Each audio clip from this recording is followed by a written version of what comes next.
این شبا حال و هوای خونمون خیلی عجیبه.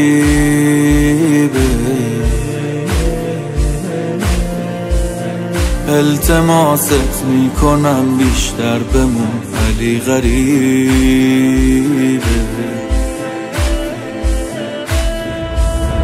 من که از فزه شنیدم بهتری الحمدلله.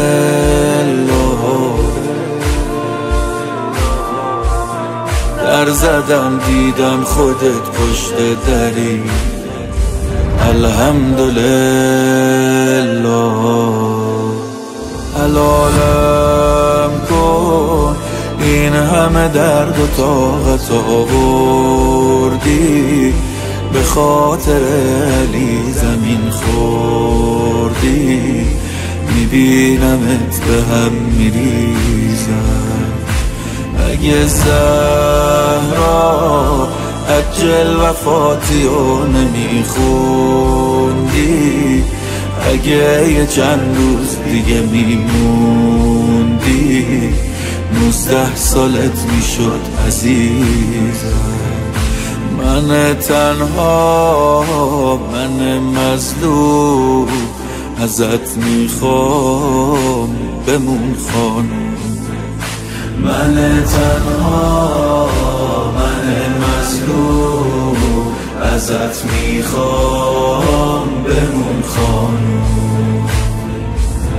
جای شکرش باقیه همین که محسنو ندیدی،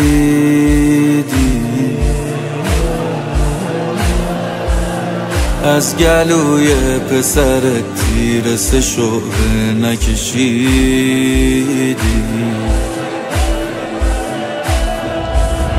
نه سرش از تن جدا شد و نه روی نیزه ها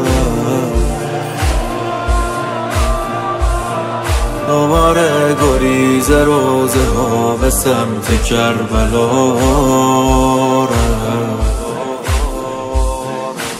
دیگه دنیا بدون تو به من نمیسازه.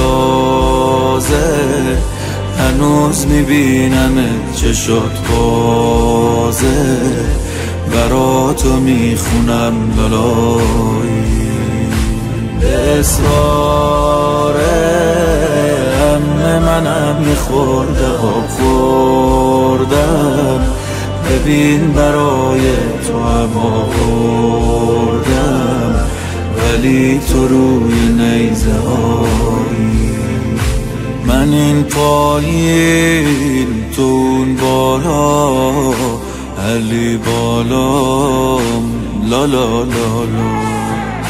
من این پایین تو اون بالا، علی بالام.